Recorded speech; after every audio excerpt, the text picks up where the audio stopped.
Hello friends, എല്ലാവർക്കും നമസ്കാരം. നിങ്ങളേവരെയും കാത്തിരിക്കുന്ന രേവതിയുടെയും സച്ചിയുടെയും ഇന്നത്തെ വിശേഷത്തിലേക്ക് എല്ലാ കൂട്ടുകാർക്കും സ്വാഗതം. എല്ലാവർക്കും നല്ലൊരു ദിവസം ആശംസിച്ചുകൊണ്ട് തന്നെ നമുക്ക് ഇന്നത്തെ വിശേഷത്തിലേക്ക് കിടക്കാം. അതിനു മുമ്പായിട്ട് ആരെങ്കിലും നമ്മുടെ ഈ ചാനൽ ആദ്യമായിട്ട് കാണുന്നുണ്ടെങ്കിൽ ഇതുവരെ സബ്സ്ക്രൈബ് ഒന്നും ചെയ്തു വെച്ചിട്ടില്ലെങ്കിൽ തീർച്ചയായിട്ടും ഒന്ന് സബ്സ്ക്രൈബ് ചെയ്ത് വെച്ചോളൂ. അതിനോടൊപ്പം മാക്സിമം എല്ലാവരും നമ്മുടെ വീഡിയോ ഇഷ്ടപ്പെടുകയാണെങ്കിൽ ഒരു ലൈക്കും കൂടി അടിച്ചിട്ട് പോകാൻ മറക്കരുത്. അപ്പോൾ നമുക്ക് നേരെ ഇന്നത്തെ വിശേഷത്തിലേക്ക് തന്നെ കിടക്കാം. അങ്ങനെ തുടങ്ങുമ്പോൾ തന്നെ കാണിക്കുന്നത് നമ്മുടെ രവീന്ദ്രന്റെ കൂട്ടുകാരനെയാണ് കേട്ടോ. അങ്ങനെ അവർ രണ്ടുപേരും അവിടെ ഇരിക്കുമ്പോഴത്തേക്കും നമ്മുടെ വർഷയുടെ അച്ഛൻ പെട്ടെന്ന് വേറെ ഒരാളെ വിളിച്ചിട്ട്, എടാ സഹദേവ ഇങ്ങ് വന്നേന്ന് പറയാം. അപ്പോഴത്തേക്കും അയാൾ ചെന്നപ്പോഴത്തേക്കും നമ്മുടെ വർഷയുടെ അച്ഛൻ പറഞ്ഞു, ദേ നിൽക്കുന്നത് കണ്ടോ, അതാണ് കക്ഷി. ദേ ഞാൻ പറഞ്ഞതുപോലെ തന്നെ നീ അവിടെ ചെന്നിരുന്നേ, നീ കണ്ടല്ലോ, സൂക്ഷിച്ചു നോക്കിക്കോ, ഞാൻ പറഞ്ഞതുപോലെ തന്നെ ചെയ്യണം എന്നൊക്കെ പറഞ്ഞപ്പോഴത്തേക്കും ഇയാള് ഏറ്റു സാറേന്ന് പറഞ്ഞുകൊണ്ട് നേരെ ചെല്ലുകയാണ് നമ്മുടെ രവീന്ദ്രന്റെ അടുത്തേക്ക്. അങ്ങനെ അയാള് നമ്മുടെ രവീന്ദ്രന്റെ അടുത്ത് ചെന്ന് ഇരുന്ന് കേട്ടോ. ഒന്നും അറിയത്തില്ലാത്തതുപോലെ ഒരു ഫോണൊക്കെ എടുത്ത് ഇങ്ങനെ കുത്തിക്കൊണ്ടാണ് ഇരിക്കുന്നത്. എന്തോ ചെറിയൊരു ഉടായ്പ പരിപാടി ഒപ്പിക്കാൻ വേണ്ടി നമ്മുടെ വർഷയുടെ അച്ഛൻ ശ്രമിക്കുന്നുണ്ട് കേട്ടോ. എന്തോ ഉടായ്പ പരിപാടിയാണെന്ന് അറിയത്തില്ല. എന്തോ ഒരു വലിയ ഉടായ്പ പരിപാടി ഒപ്പിക്കാൻ വേണ്ടിയാണ് അയാളെ പറഞ്ഞ് അങ്ങോട്ടേക്ക് വിട്ടിരിക്കുന്നത്. അങ്ങനെ നമ്മുടെ രവീന്ദ്രനാണെങ്കിൽ അശോകനോട് സംസാരിച്ചുകൊണ്ടിരിക്കുകയാണ്. അപ്പോഴേക്കും അയാളുണ്ടല്ലോ, അയാളുടെ കാലെടുത്ത് ഇങ്ങനെ മേളിലേക്ക് വെച്ചു. അതായത് ഒരു കാലെടുത്ത് ഒരു കാലിന്റെ മണ്ടയിലേക്ക് വെച്ചിട്ട് നമ്മുടെ രവീന്ദ്രന്റെ കാലുകൊണ്ട് ഇങ്ങനെ തട്ടി തട്ടി തട്ടി ഇരിക്കുകയാണ്. അതായത് ഷൂ ഇട്ടിട്ടുണ്ട്, ആ ഷൂ ഇട്ടുകൊണ്ട് ഇങ്ങനെ തട്ടി തട്ടി ഇരിക്കുകയാണ്. ഒരു പ്രാവശ്യം നമ്മുടെ രവീന്ദ്രൻ നോക്കി, അപ്പോഴത്തേക്കും അറിയാതെ ഓർത്തു. പിന്നെ ഇങ്ങനെ വീണ്ടും വീണ്ടും ആവർത്തിച്ച് കഴിഞ്ഞപ്പോഴത്തേക്കും എന്താ വിചാരിക്കുക, മനഃപൂർവ്വം ഓർക്കൂലോ. അപ്പോഴേ നമ്മുടെ രവീന്ദ്രൻ വർഷയുടെ അച്ഛനെ നോക്കിയപ്പോഴത്തേക്കും വർഷയുടെ അച്ഛൻ നോക്കി ഒരു ചെറിയ ചിരിയൊക്കെ ചിരിച്ചുകൊണ്ട് നിൽക്കുന്നു. അപ്പൊ നമ്മുടെ രവീന്ദ്രൻ എന്തോ ഒരു സ്പെല്ലിംഗ് മിസ്റ്റേക്ക് ഉള്ള പോലെ തോന്നി കേട്ടോ. കാരണം ഇത് മനഃപൂർവ്വം ചെയ്യുന്നതാണ്, ചെയ്യിപ്പിക്കുന്നതാണ്. പുറകിൽ തിരിഞ്ഞു നോക്കിയപ്പോൾ നമ്മുടെ സച്ചി അവിടെ ഇരിപ്പുണ്ട്. ഈ വിവരം സച്ചി അറിഞ്ഞു കഴിഞ്ഞിട്ടുണ്ട്. സച്ചി അവിടെ ഇടയുന്ന് നമ്മുടെ രവീന്ദ്രൻ അറിയാം. അതുകൊണ്ട് തന്നെ എന്താ, ഇത് രവീന്ദ്രന് തന്നെ ഒതുക്കി തീർത്തേ പറ്റത്തുള്ളൂ. കാരണം അവിടെ പ്രശ്നം ഉണ്ടാക്കിയ സച്ചി വരും, അച്ഛനെ കയറി ചവിട്ടി എന്നൊക്കെ പറഞ്ഞിട്ടുണ്ട്. നമ്മുടെ സച്ചി അടങ്ങിയിരിക്കും? ഒരിക്കലും സച്ചി അടങ്ങിയിരിക്കില്ലെന്ന് അറിയാം. അങ്ങനെ നമ്മൾ അശോകൻ ശ്രദ്ധിച്ചപ്പോഴത്തേക്കും ദേ ഒരാൾ ഇങ്ങനെ ഇട്ട് ചവിട്ടിക്കൊണ്ടിരിക്കുന്നു നമ്മുടെ രവീന്ദ്രന്റെ കാലയില്. അപ്പോഴത്തേക്കും അശോകൻ അങ്ങ് എണീറ്റതും പെട്ടെന്ന് നമ്മുടെ രവീന്ദ്രൻ അശോകനെ അങ്ങ് പിടിച്ചു മാറ്റി. എന്താടാ രവീന്ദ്ര, അയാൾ ചെയ്ത പണി കണ്ടില്ലേ, പിന്നെ എന്താ നീ ഇങ്ങനെയൊക്കെ കാണിക്കുന്നത്? അവനിട്ടൊരെണ്ണം കൊടുക്കണമെന്ന്. അപ്പോഴത്തേക്കാണ് നമ്മുടെ രവീന്ദ്രൻ പറഞ്ഞത്, വേണ്ട, അതൊന്നും വേണ്ട. ദേ ഇവിടെ പല പ്രശ്നങ്ങളും ഉണ്ടാക്കാൻ പല ആൾക്കാരും നോക്കും. എന്റെ മോന്റെ തലയിൽ പല പ്രശ്നങ്ങളും ഇടാൻ നോക്കുന്നുണ്ട്. അതുകൊണ്ട് നമ്മൾ ഒന്നും ചോദിക്കാതെയോ പറയാതെയോ ഇരിക്കുന്നതാണ് നല്ലത്. കണ്ടോ അവൻ മര്യാദയ്ക്ക് ഇരിക്കുന്നത്, അറിയാലോ നിനക്ക്. സച്ചി ഇത് അറിഞ്ഞു കഴിഞ്ഞിട്ടുണ്ടെങ്കിൽ അടങ്ങി ഒതുങ്ങി ഒന്നും ഇരിക്കില്ല, പിന്നെ അത് വലിയ പ്രശ്നമാകും. അതുകൊണ്ട് ബാ നമുക്ക് അങ്ങോട്ട് മാറിയിരിക്കാന്ന് പറഞ്ഞ് രവീന്ദ്രൻ നമ്മുടെ അശോകനെ വിളിച്ചോണ്ട് അങ്ങ് മാറിപ്പോയിരിക്കുകയാണ്. ഈ സമയം പിന്നെ കാണിക്കുന്ന സീൻ എന്ന് പറഞ്ഞാൽ നമ്മുടെ ശ്രുതിനെയാണ്. ശ്രുതി ഇങ്ങനെ ടെൻഷൻ അടിച്ചിരിക്കുമ്പോ അങ്ങോട്ടേക്ക് നമ്മുടെ മീര വരിക. മീര വന്നിട്ട്, നീ എന്താ ഇവിടെ നോക്കിക്കൊണ്ട് നിൽക്കുന്നത്? ടൈമായി, നിനക്കറിയില്ലേ? ഇപ്പൊ റെഡിയാകുന്നതാണോ മുഖ്യം? പിന്നെ ഫംഗ്ഷന് റെഡിയാകണ്ടേ? സാരിയൊക്കെ ഉടുത്ത് ആഭരണങ്ങളൊക്കെ ഇട്ട് ദേ നീ ഒന്ന് പോയേ, എനിക്ക് കലി വരുന്നുണ്ട്. അപ്പോഴത്തേക്കും നമ്മുടെ മീര പറഞ്ഞു, ഇങ്ങനെ ടെൻഷൻ അടിച്ചോണ്ടിരുന്നിട്ട് വല്ല കാര്യമുണ്ടോ? നിനക്കറിയില്ല, എന്നെ സുധിയുടെ അച്ഛൻ അമ്മ ടോർച്ചർ ചെയ്തോണ്ടിരിക്കുക. അച്ഛൻ എപ്പം വരുന്നു, റേഡിയോ ഓൺ ആക്കി വെച്ചതുപോലെ എപ്പോഴും ഇത് തന്നെയാ. അപ്പോഴത്തേക്കും പെട്ടെന്ന് നമ്മുടെ ചന്ദ്ര വന്നിട്ട് ശ്രുതി വാതിൽ തുറന്നേന്ന് പറഞ്ഞു. അപ്പൊ മീര പറഞ്ഞു, ഇതേ റേഡിയോ വന്നെന്ന് തോന്നുന്നു, നീ പോയി വാതിൽ തുറക്കാൻ പറഞ്ഞു. നേരെ നമ്മുടെ ശ്രുതി ചെന്നിട്ട് വാതിൽ തുറക്കുകയാണ് കേട്ടോ. വാതിൽ തുറന്ന ഉടനെ നമ്മുടെ ചന്ദ്ര കാണുന്ന കാഴ്ച എന്ന് പറഞ്ഞിട്ടുണ്ടെങ്കിൽ ഒരുങ്ങാതെ നിൽക്കുന്ന നമ്മുടെ ശ്രുതിനെയാണ്. അപ്പൊ ചന്ദ്ര പറഞ്ഞു, നീ എന്താ മോളെ ഡ്രസ്സ് മാറ്റാത്തത്? അത് പിന്നെ ഇപ്പൊ മാറ്റാ ആന്റി. നീ അവളോട് ഓരോരോ സംസാരിച്ച് നിന്ന് ഡ്രസ്സ് ചെയ്യാൻ വിടില്ലല്ലേ? അല്ല, ഞാൻ ഇവളെ കെട്ടിയിട്ടിരിക്കുകയാണോ ആന്റി? ഇവളെ റെഡിയാക്കാത്തതിന് എന്നെ എന്തിനാ ആന്റി പറയുന്നതെന്ന് മീര ചോദിച്ചു. അപ്പൊ നമ്മുടെ ഭാമ പറഞ്ഞു, ശ്രുതി കുറച്ച് കഴിഞ്ഞേ ഇപ്പൊ ചടങ്ങ് തുടങ്ങും. ദേ വർഷയൊക്കെ റെഡിയാകാൻ തുടങ്ങി. ആന്റി കണ്ടില്ലേ, ഞാൻ മേക്കപ്പ് ഒക്കെ ഇട്ടു. ഇനിയിപ്പം സാരി ഉടുക്കാനുള്ള ഒരു ഇതല്ലേ ഉള്ളൂ, അതിനൊക്കെ ടൈം എടുക്കില്ലേ? ഓഹ് എന്റെ പൊന്ന് ശ്രുതി, ഇതെന്താ ഇത്? ദേ നിന്റെ അച്ഛൻ എപ്പ വരും? അത് കേട്ട് നമ്മുടെ ശ്രുതിയുടെ കിളിയും പറവയൊക്കെ പോയിട്ടോ. അപ്പോഴത്തേക്ക് നമ്മുടെ ശ്രുതി പറഞ്ഞു, അത് പിന്നെ മലേഷ്യയിലെ എയർപോർട്ടിൽ നിന്ന് എന്നെ വിളിച്ചിരുന്നു. അച്ഛൻ നേരത്തെ ഫ്ലൈറ്റ് കയറി കാണും. ചടങ്ങ് തുടങ്ങുന്നതിന് മുമ്പ് അച്ഛൻ ഇവിടെ എത്തും. കയറി ഇറങ്ങി എന്നൊക്കെ ഇപ്പൊ പറയുക. അദ്ദേഹം നേരത്തെ ഇവിടെ എത്തേണ്ടതല്ലേ? അദ്ദേഹത്തിന്റെ മകളുടെ ചടങ്ങല്ലേ നടക്കുന്നത്. അപ്പൊ അദ്ദേഹം എത്താതെ. അപ്പോഴത്തേക്കാണ് നമ്മുടെ ഭാമ പറയുന്നത്, ചന്ദ്രൻ മലേഷ്യയിൽ നിന്ന് ഇവിടെ എത്തണ്ടേ, അപ്പൊ ടൈം എടുക്കും. അപ്പൊ മീര പറഞ്ഞു, അദ്ദേഹം എന്നെ വിളിച്ചിരുന്ന ആന്റി, അദ്ദേഹം എന്നെ വിളിക്കുകയും സംസാരിക്കുകയും ഒക്കെ ചെയ്തു. ഇവളെ ലൊക്കേഷൻ അയച്ചു കൊടുത്തിട്ടുണ്ട്, അതുകൊണ്ട് ഉറപ്പായിട്ടും വരുന്നേ. കല്യാണത്തിന് അച്ഛൻ വരേണ്ടതായിരുന്നു, അന്നോ വന്നില്ല. ഈ ചടങ്ങ് അദ്ദേഹവും നമ്മൾ ഒരുമിച്ചല്ലേ നടത്തേണ്ടത്, മറ്റുള്ളവരുടെ ചെലവിലാണ് നടത്തുന്നത്. ഛേ, ഇതിപ്പം നാണക്കേട് പിടിച്ച ഏർപ്പാടായി പോയി. അദ്ദേഹത്തിന് കുറച്ചെങ്കിലും ബോധം വേണ്ടേ, കുറച്ച് നേരത്തെ വരാനെങ്കിലും. അത് പിന്നെ അച്ഛൻ ബിസിനസ് തിരക്കില്ല, അതാ ഒരു ബിസിനസ് തിരക്ക്. അപ്പോഴത്തേക്കും ഭാമ പറഞ്ഞു, പണം സമ്പാദിക്കുന്നത് മാത്രം ശ്രദ്ധിച്ചാൽ മതിയോ മോളെ? അപ്പൊ ചന്ദ്ര പറഞ്ഞു, പണം സമ്പാദിക്കുന്നതൊക്കെ നല്ലതാ, പക്ഷെ മകളെ കുറിച്ച് ചിന്തിക്കണ്ടേ. അദ്ദേഹം സമ്പാദിക്കുന്നതൊക്കെ ശ്രുതിക്കുള്ളതാ. മകൾക്ക് പണം മാത്രം കൊടുത്താൽ പോരല്ലോ, അതിനിടയിലുള്ള കാര്യങ്ങളൊക്കെ ഉണ്ടല്ലോ, ആ കാര്യങ്ങളൊക്കെ നോക്കണ്ടേ. അദ്ദേഹം ഇപ്പൊ വരുമല്ലോ, വരട്ടെ. ഞാൻ പറഞ്ഞു കൊടുക്കുന്നുണ്ട്. അപ്പോഴത്തേക്ക് നമ്മുടെ ശ്രുതി ഒരു വളിച്ച ചിരിയായിട്ടും ഇങ്ങനെ നിൽക്കുകയാണ് കേട്ടോ. അപ്പൊ ചന്ദ്ര പറഞ്ഞു, ശ്രുതി, നിന്റെ അച്ഛനിപ്പം എയർപോർട്ടിലെ ഫ്ലൈറ്റിൽ നിന്ന് ഇറങ്ങിക്കാണോ? അയ്യോ ഇല്ല ആന്റി, കുറച്ചും കൂടി കഴിയും. ഓ, ഇനി നമുക്ക് നേരമില്ല മോളെ, നിനക്കറിയാലോ, അദ്ദേഹത്തെ ഒന്ന് വിളിക്കാം.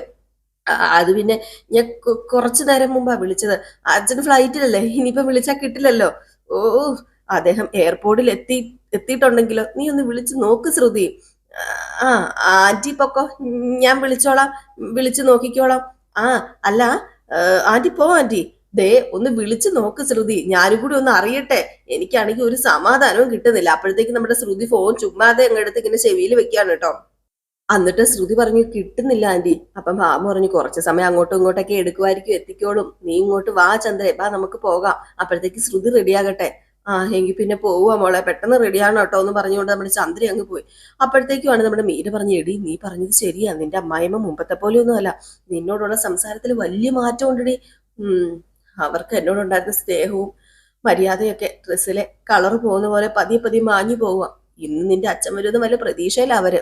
ഇന്ന് നമ്മുടെ പ്ലാൻ വർക്കൗട്ട് ആയില്ലെങ്കിൽ ഈ മണ്ഡപത്തിൽ വെച്ച് തന്നെ എല്ലാം അവസാനിപ്പിക്കും എന്റെ അമ്മായിയമ്മ. അത് ഉറപ്പായ കാര്യ. എന്താന്ന് സംഭവിക്കാന്ന് ഊഹിക്കാന്നതല്ലേ ഉള്ളൂ. അത് തന്നെയാണ് എനിക്കും ടെൻഷൻ. അല്ല, ഞാൻ പറഞ്ഞത് ചെയ്തായിരുന്നല്ലോ അല്ലെ? സച്ചിയാണ് നമ്മുടെ ആയുധം. അവര് ഓഡിറ്റോറിയത്തിന്റെ അകത്ത് വരൂല്ലോ അല്ലേ? വരുന്നേ. നമുക്ക് സച്ചിനെ കൊണ്ട് തന്നെ കളിക്കാം ശ്രുതി. ഏതായാലും ഞാനൊന്ന് പോയി നോക്കിയിട്ട് വരട്ടെ എന്ന് പറഞ്ഞ് മീരി അങ്ങ് പോവുകയാണ് കേട്ടോ. ഇവര് നമ്മുടെ സച്ചിനെ കൊടുക്കാൻ വേണ്ടി എന്തൊക്കെയോ പ്ലാനുകളൊക്കെ ഇട്ടിട്ടുണ്ട്. ഈ സമയത്ത് നമ്മുടെ ശ്രുതിയാണെ അങ്ങോട്ടും ഇങ്ങോട്ടും നടന്ന് ടെൻഷൻ അടിച്ചുകൊണ്ടിരിക്കുകയാണ്. ഇതാണ് പറയുന്നത്, ഒരു കള്ളം മറയ്ക്കാൻ എത്ര കള്ളങ്ങൾ പറയണം. അങ്ങനെ നമ്മുടെ മീര നേരെ ചെന്ന് സച്ചിനെ രേവതിനെ നോക്കാണ് കേട്ടോ. അപ്പോഴത്തേക്കും അവരവിടെ നിൽപ്പുണ്ട്. അങ്ങനെ നമ്മുടെ രേവതി പറയാ, സച്ചേട്ടൻ എന്തെങ്കിലുമൊക്കെ ഒന്ന് സംസാരിക്കാം.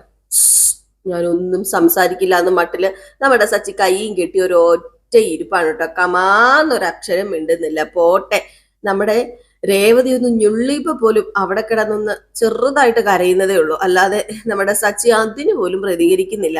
ഏതായാലും ഈ സമയം പിന്നെ നമ്മുടെ ശ്രുതിനെ തന്നെയാണ് കാണിക്കുന്നത്. ശ്രുതി ഭയങ്കര ടെൻഷനിലിരിക്കുമ്പോൾ മീര പെട്ടെന്ന് അവരെ പോയി നോക്കിയിട്ട് ഇങ്ങ് വരികയാണ്, രേവതിനെ സച്ചിനെ. അങ്ങനെ നമ്മുടെ മീര പറഞ്ഞു, ഓഡിറ്റോറിയത്തിന്റെ പിൻനിരയിലായി രേവതിക്കൊപ്പം അടങ്ങി ഒതുങ്ങി ഇരിക്കുക സച്ചി.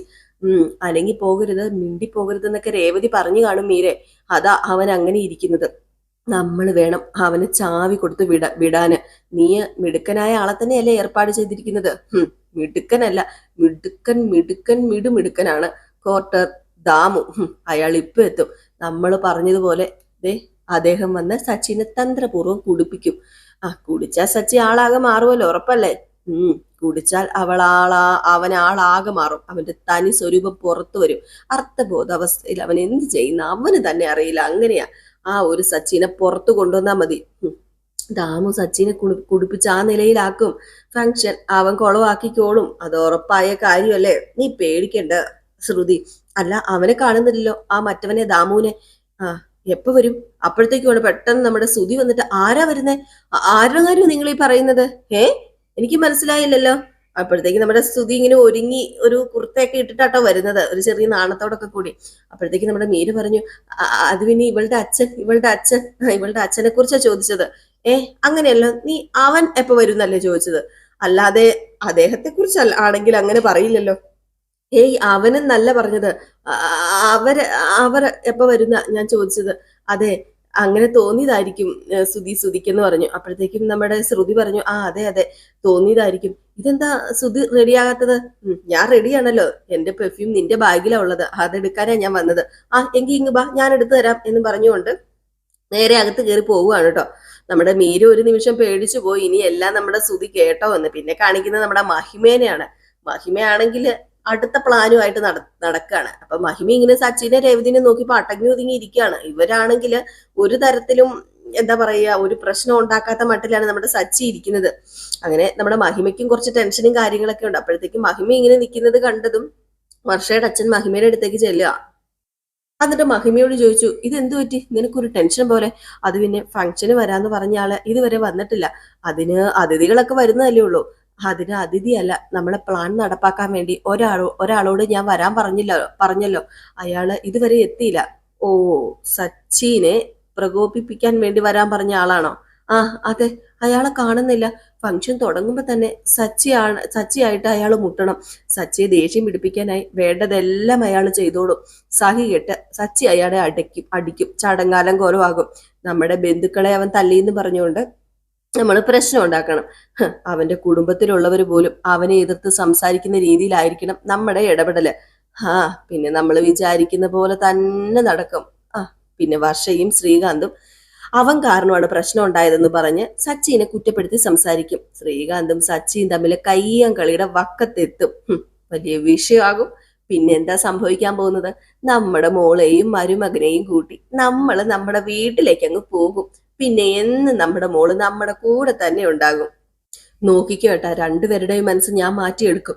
പ്ലാൻ ചെയ്തതുപോലെ നടക്കുമോ? പ്ലാനൊക്കെ കൊള്ളാം, നടക്കും, വിജയിക്കും, അത് ഉറപ്പായ കാര്യം തന്നെയാ. ഈ മഹിമ ഇവിടം വരെ കൊണ്ടെത്തിച്ചിട്ടുണ്ടെങ്കിൽ ബാക്കി ഈ മഹിമ നടത്തും. അയാളിങ്ങ് വരട്ടെ എന്ന് പറഞ്ഞ് നമ്മുടെ രേവതിനെ സച്ചിനെ ഒന്ന് നോക്കാണ്. പാവ നമ്മുടെ സച്ചി ഒന്നും അനങ്ങാതെ പാവ ഒരു കൊച്ചു കുഞ്ഞിനെ പോലെ ഇരിക്കുന്നുണ്ട് കേട്ടോ. ഇനി എന്തെങ്കിലും പ്രശ്നം ഉണ്ടാക്കുമോ നമ്മുടെ സച്ചി? ഏതായാലും നമ്മുടെ സച്ചി പ്രശ്നം ഉണ്ടാക്കുമോ നമുക്ക് കാത്തിരുന്ന് തന്നെ കാണാം. ഏതായാലും അടുത്ത സീൻ എന്ന് പറഞ്ഞാൽ വേറൊന്നുമല്ല, സച്ചിനെ രേവതിനെയാണ് കാണിക്കുന്നത്. നമ്മുടെ രേവതിക്കാണെങ്കിൽ സച്ചി മിണ്ടാത്തത് കൊണ്ട് ദേഷ്യം വരികയാണ്. അപ്പോഴത്തേക്കും പെട്ടെന്നൊരു അറിയുന്ന ചേട്ടൻ വന്നിട്ട്, ഹേയ് സച്ചി, സുഖം തന്നെയല്ലേ? അല്ല അച്ഛനും അമ്മയൊന്നും വന്നിട്ടില്ലേ? എന്നൊക്കെ ഇങ്ങനെ നമ്മുടെ സച്ചി കാണിക്കുകയാണ്. അപ്പോഴത്തേക്കും അയാൾ പറഞ്ഞു, കളകളാന്ന് നിർത്താതെ സംസാരിച്ച ആളായിരുന്നല്ലോ, എന്താ ഇവന് പറ്റിയത്? അപ്പോഴത്തേക്കും സച്ചി പറഞ്ഞു എന്നൊക്കെ കാണിച്ചുകൊണ്ട് നിൽക്കുകയാണ്.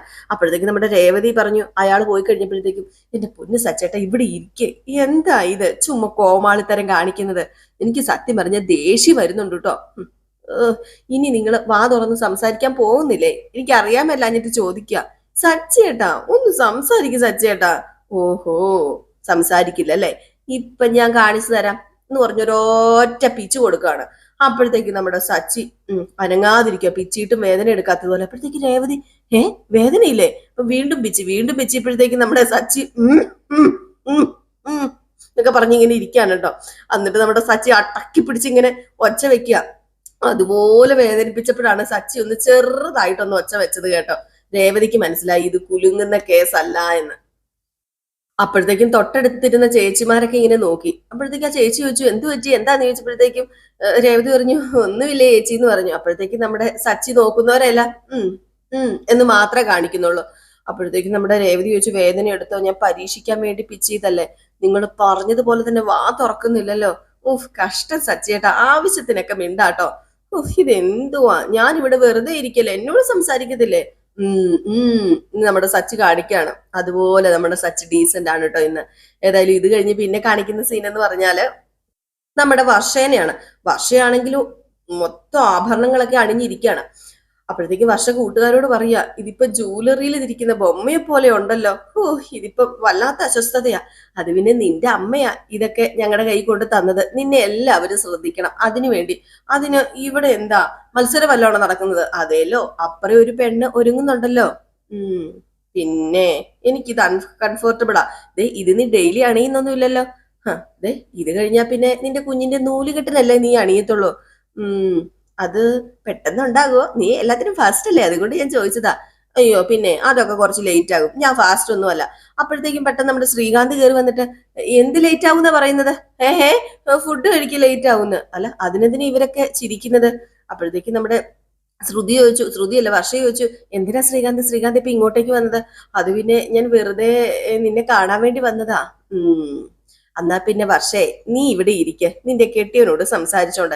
ഞാനേ ചെന്ന് ജ്യൂസ് എടുത്തിട്ട് വരാന്ന് പറഞ്ഞ് അവിടെ നിന്ന പെണ്ണുങ്ങളെല്ലാം അങ്ങ് പുറത്തിറങ്ങി പോവാണ്. പിന്നെ നമ്മുടെ വർഷയും ശ്രീകാന്തും മാത്രമേ ഉള്ളൂ കേട്ടോ. അറിയാലോ, രണ്ടുപേരും റൊമാൻസിന് ചില്ലറക്കാരൊന്നും അല്ല. അങ്ങനെ നമ്മുടെ വർഷയുടെ കണ്ണിൽ തന്നെ ഇങ്ങനെ നോക്കിക്കൊണ്ടിരിക്കുകയാണ് ശ്രീകാന്ത്. എന്നിട്ട് പറഞ്ഞു, ഇന്ന് എന്ത് ഭംഗിയാ നിന്നെ കാണാന്, എന്തോ പ്രത്യേക ഒരു ഐശ്വര്യം തോന്നുക, ഒരു എന്തോ എനിക്കറിയില്ല പറയാന്. അപ്പം എന്നെ കാണാൻ ഇത്രയും നാള് ഭംഗി ഉണ്ടായിരുന്നില്ലെന്നാണോ പറയുന്നത്? അല്ല, ഇന്ന് കൂടുതൽ സുന്ദരിയായിട്ടുണ്ട്. നല്ല സാരി ഉടുത്ത് നിറയെ ആഭരണങ്ങളൊക്കെ ഇട്ട് തലയിൽ മുല്ലപ്പൂ വെച്ച്, ഓ അപ്പൊ നല്ല സാരി നിറയെ ആഭരണങ്ങളൊക്കെ അണിഞ്ഞാൽ ഏത് പെണ്ണുങ്ങളും സുന്ദരി ആവൂലേ? പറഞ്ഞത് അബദ്ധമായി പോയോ?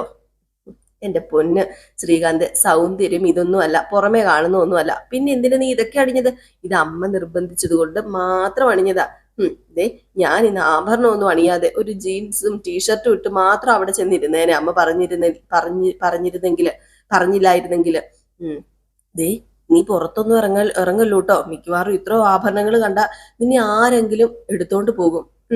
നീ പേടിക്കണ്ട, എന്നെ ആരും കടത്തിക്കൊണ്ട് പോകത്തില്ല, അതെനിക്കറിയാം. അങ്ങനെ കടത്തിക്കൊണ്ട് പോയാലും സഹിക്കാൻ കഴിയാതെ അവര് പെട്ടെന്ന് തന്നെ നിന്നെ ഇവിടെ തിരികെ കൊണ്ടാക്കൂലോ.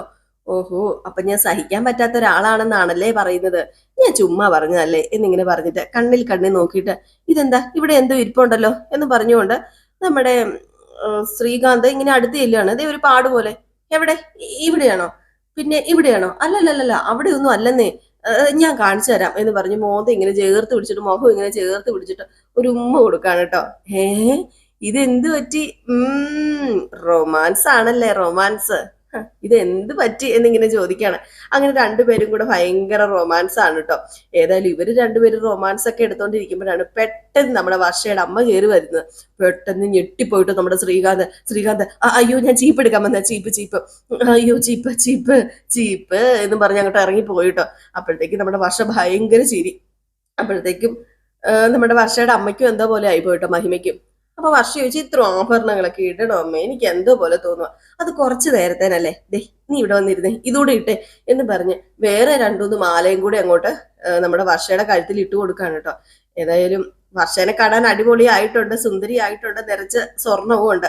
അപ്പൊ ഈ ഒരു സീനൊക്കെ കാണിച്ചിട്ടുണ്ട് ഇന്നത്തെ വിശേഷം അവസാനിക്കുന്നത്. അപ്പൊ എല്ലാവരും കാത്തിരിക്കുക അടുത്ത വിശേഷത്തിനായിട്ട്. അടുത്ത വിശേഷം നമ്മുടെ നയനയുടെയും ആദർശിന്റെയും കഥയാണ്. അതുമായിട്ട് വരാം. അപ്പൊ അതുവരെ എല്ലാവർക്കും ടാറ്റാ ബൈ ബൈ. ഒരു ലൈക്ക് അടിച്ചിട്ട് പോകാൻ മറക്കല്ലേ.